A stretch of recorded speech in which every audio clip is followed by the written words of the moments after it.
알겠습니다. 시간이 저희가 좀 쫓기고 있는데, 자, 박 기자님. 현재 외교부 공관장과 주요 간부 인사가 계속 늦어지고 있습니다. 40여 곳 공관에 이제 공관장이 없고 주요 간부들도 계속 다음 보직 인사를 기다리면서 외교부 전체적으로 분위기가 가라앉은 모습입니다. 국제 질서가 극도로 혼란스러운 시기에 외교부가 할 일이 굉장히 많은데 이렇게 인사가 늦어지는 이유는 무엇이고, 장관님은 공관장과 간부들을 적재적소에 신속하게 임명할 어떤 방안을 가지고 계시는지요? 네, 인사가 좀 늦어진 것은 우리 정부가 준비 없이 출범을 했고, 그리고 과거로부터 여러 가지 교훈을 얻을 수 있었습니다. 인사를 급하게 하다 보면은 꼭 사고가 나고 문제가 생기고, 그래서 신중하게 하다 보니까 그렇게 됐고, 그러다 보니까 좀 기다리는데 초조함이 있다는 얘기도 듣고 있습니다. 그러나 저로서는 우리 외교부 직원들에게 그런 것을 그런 관점에서 보지 말고, 제가 예를 들어서 이번에 출장길에 어느 공관에 들렀는데 대사 대리를 만났습니다. 그런데 대사 대리를 벌써 몇 달째 하고 있다는 겁니다. 그러면서 얘기를 쭉 하길래 얼마나 좋은 기회냐. 이런 기회에 그 능력 발휘를 충분히 해봐라. 그래서 지금 오히려 은근히 그대로 좀 갔으면 하는 분위기도 있다는 점을 말씀드립니다.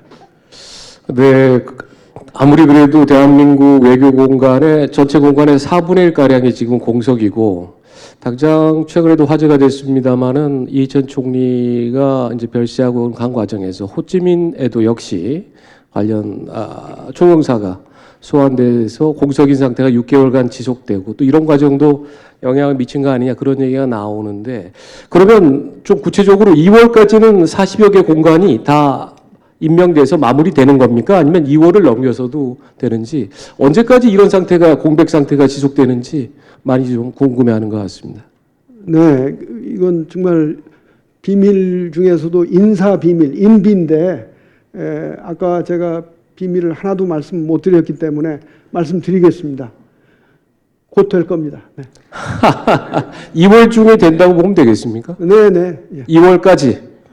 뭐 그렇게 데드라인을 정해주시면 제가 뭐 좀 그렇습니다만 곧 될 겁니다. 알겠습니다. 자, 이 부장님. 네, 미국도 기회를 많이 주려고 하는지 주한 미국 대사도 지금 계속 공석입니다. 조셉 윤 또 케빈 킴 대리만 두 번째고요. 물론 뭐 트럼프 일기 때 대사가 오기까지 한 17개월 정도 걸렸던 것으로 기억합니다. 상원 인준도 필요한데, 그렇더라도 4월 동북아 외교의 큰 분기점을 앞두고 있는데 언제쯤 올 거라고 그럼 예상하십니까?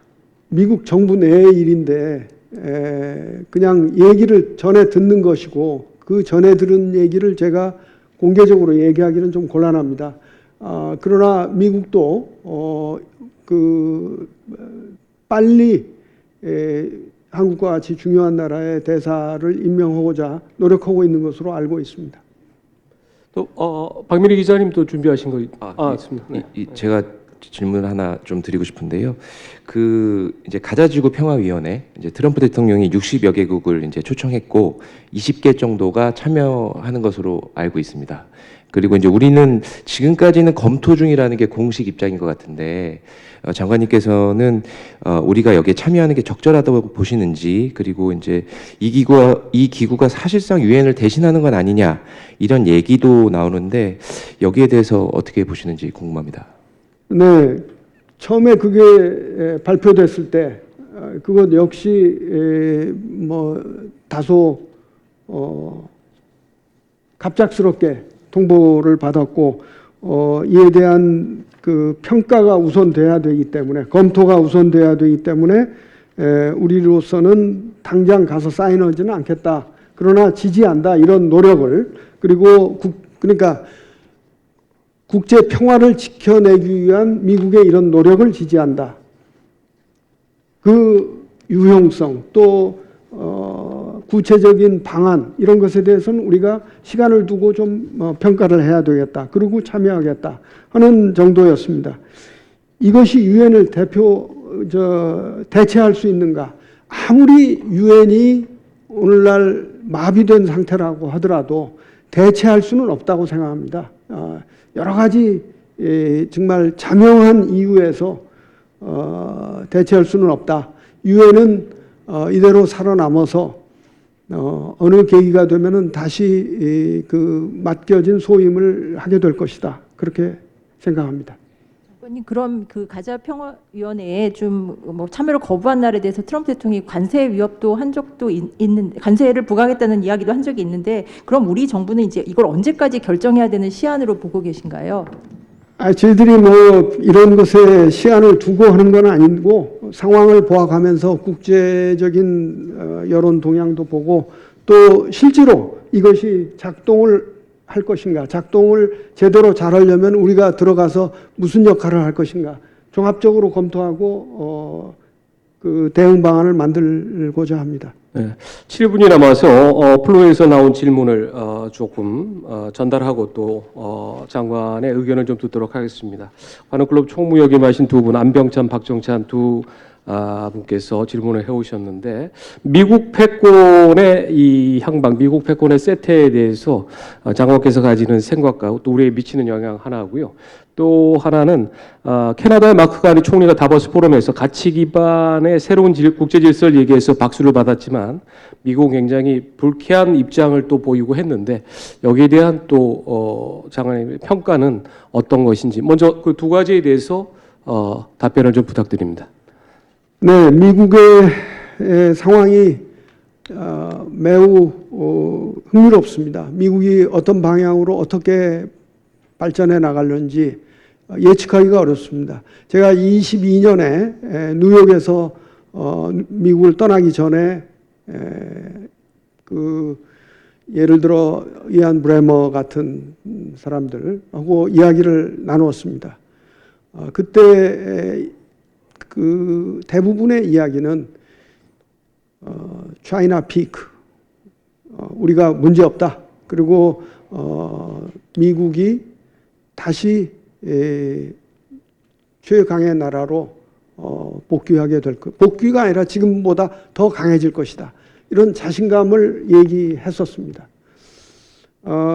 그렇게 될런지 여러 가지 지수를 가지고, 인디케이터를 가지고 우리가 생각해 볼 수가 있습니다.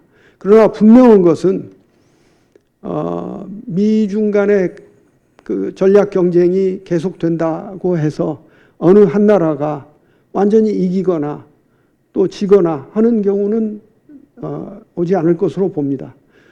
우리는 어떻느냐, 우리에게 미치는 영향, 잘 그 영향을 생각해서 우리가 전략적 공간을 넓히는 외교를 해야 될 것으로 생각합니다.